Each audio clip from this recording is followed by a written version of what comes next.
Hey folks, so today we will talk about an interesting topic. So today we will talk about the Internet Computer Protocol.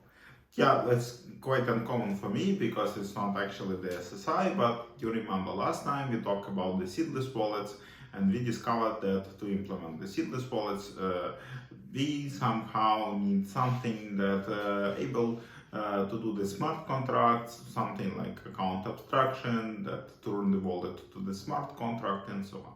So to do this, actually we need some kind of blockchain that's capable to run the smart contracts, and I will be honest with you that the first blockchain that was able to do it is Ethereum, but to run something on Ethereum, it means that users should pay. And let's say the $50 per transaction, it's a bit too much for the technology that doesn't have the massive adoption right now. So Internet Computer Protocol is interesting idea because first time I take a look to them a couple of years ago when the guys just started, and they positioned themselves as a replacement for classical cloud providers, and they advertised themselves as the distributed computation engine, as a fog computing engine, and nowadays I was quite surprised that it's full-blown blockchain, and they right now position themselves as the third way blockchain solution. And they have a lot of interesting properties. So first of all, one interesting property is the reverse gas model. So users do not pay for the transaction. The owner of the canister in this case is the equivalent of the smart contract. So the owner of the smart contract pay for the transaction. What quite tasty in this model, that is drive adoption. And another cool thing that the price is quite nice. So it's extremely cheap. It's extremely cheap. You need a couple of dollars to run application for a month. You need $5 to store 1 GB of data for a couple of months. So it's really cheap and tasty. And it's a interesting thing. Another thing that they really try to learn from the previous mistakes that Ethereum had, and they promise the speed. And what the interesting thing that in canister by the way, it's just a WebAssembly, and they really built the Internet Computer as the actor system computation model. So your canister could exchange the messages with other canisters, and together they somehow form the distributed network of the smart contracts that communicate with each other. It's cheap to communicate with each other. But another cool thing, that they have the native integration with the Bitcoin.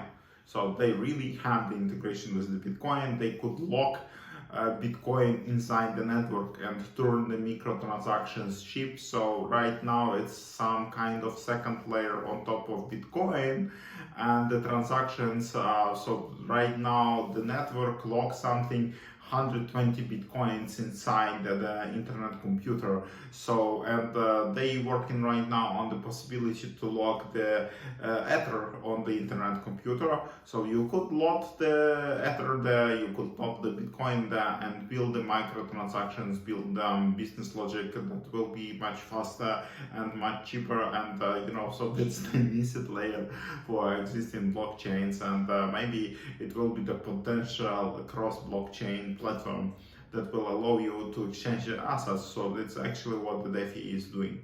But what are the cool thing about the canister that I mentioned? It's a WebAssembly. They have their own language that are quite platform aware, or you could do a lot of things with the Rust. You could do a lot of things with even TypeScript. I don't know how performant it is, but everything that you are able to compile to the WebAssembly will run.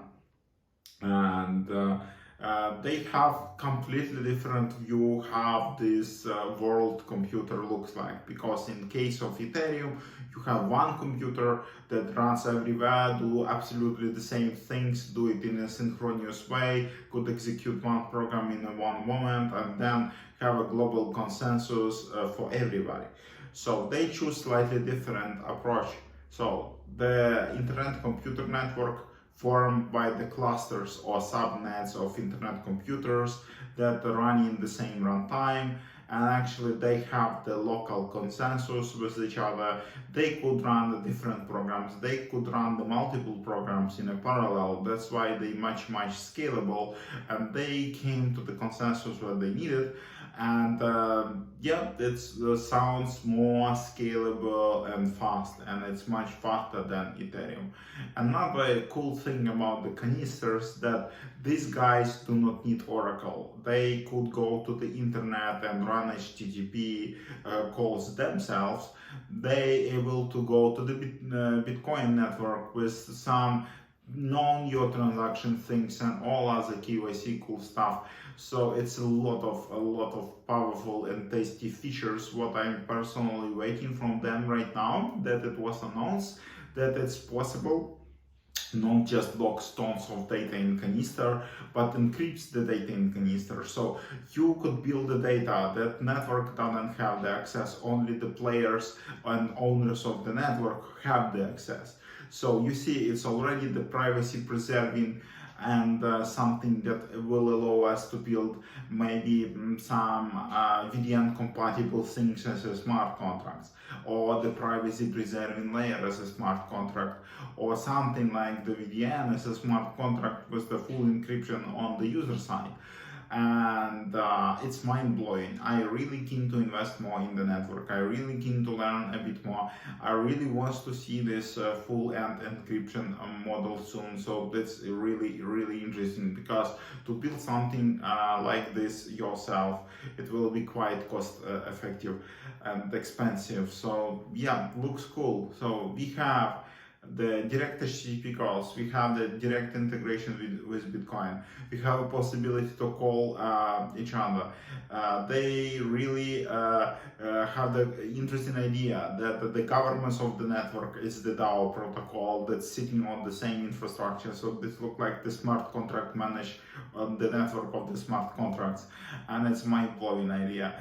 And yeah, so many tasty things, so many innovations. The computation model as an actor model with the message passing interfaces. Read the white paper, it's useful. And what's really interesting, that subnets could talk with each other. They have the special keychain encryption schema that based on the threshold signatures. So this cross networks could really collaborate with each other and do something together. So you know, a lot of interesting things to discover, a lot of interesting things to think about. And they have the incubation program and community program. So they really invest a lot of money to the startups, and they really empower the ecosystem, and it's already quite good ecosystem of startups that's sitting on top of the internet computer. So looks promising, but only one thing that worry me, that you know, you could not just spin the node. You should contact them to be the node provider. It looks like they require some special hardware from to buy from them to run the node, and it's already quite tricky, and the code is not open. So it's the license code, it's a closed code, and that's really worrying me, that you know, how then we could prove that it's really not yet another Solana like, or yet another blockchain centralized like thing, and the speed of light just came from decentralization. So yeah, I see some risks. I want to take a look closer, but you know, the canisters concept that glue together data and computation and super cheap storage really blows my mind as a developer. So I really want to build some seedless wallets on top of this canister smart contracts. So maybe it's what I will do on my free time. So if you already have the experience with the ICP, or you want to build something together, or you just want to meet and have a coffee if you are in Berlin, just let me know, and have a nice day. See you.